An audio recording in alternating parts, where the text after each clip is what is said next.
येवल्यामध्ये अवकाळी पावसाने हजेरी लावलेली आहे। पावसामुळे शेतकरी आता चिंतेत सापडलेत। काढणीला आलेल्या कांद्याला याचा फटका बसतोय।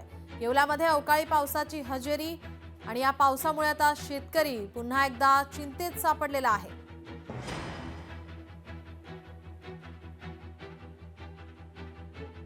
शक्तीपीठ महामार्ग रद्द करा अशी मागणी होते। शेतकऱ्यांनी आता जिल्हाधिकारी कार्यालयावर मोर्चा काढलेला आहे। शक्तीपीठ महामार्ग रद्द करण्याच्या मागणीसाठी हिंगोलीमध्ये शेतकऱ्यांनी जिल्हाधिकारी कार्यालयावर मोर्चा काढला। शक्तीपीठ महामार्ग हिंगोलीच्या वसमत आणि कळमनुरी तालुक्यातून जात असल्याने या महामार्गासाठी शेतकऱ्यांची शेकडो एकर सुपीक जमीन हस्तांतरित केली जाणार आहे। परिणामी बाधित शेतकऱ्यांवर आता उपासमारीची वेळ येईल असा दावा करत शेतकऱ्यांनी हिंगोलीच्या जिल्हाधिकारी कार्यालयासमोर निदर्शने केली आहेत। याचाच आढावा घेतला आहे आमचे प्रतिनिधी गजानन वाणी यांनी।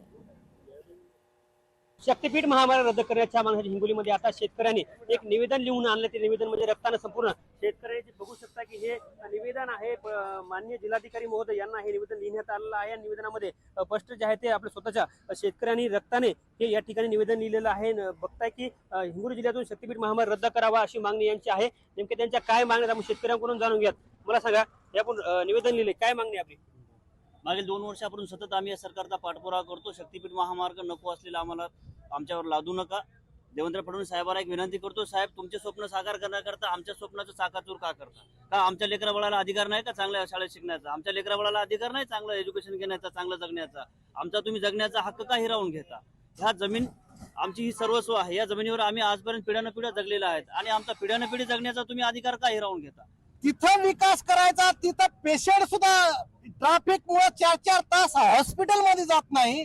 गरज त्या ठिकाणी आहे की तिथं उडान पुलं करायचे, त्याच्यावर डबल मजली मार्ग करून तिथल्या समस्या सोडवायच्या। इथं अल्पभूधारक शेतकरी हे हजारो कुटुंब उद्ध्वस्त होणार आहेत आणि पर्यावरणाचा उद्ध्वस्त होणार आहे। शेतकऱ्याने एकच ठरवलं, मरू पण शक्तीपीठ महामार्ग रद्द करू, कारण तर हे उपजीविकेचं साधन आहे। अल्पभूधारक शेतकरी आहे। कॅमेरामन राजेश सोबत गजानन वाणी, लोकशाही मराठी, हिंगोली। लोकशाही मराठी, ऐका, पहा, जागरूक रहा।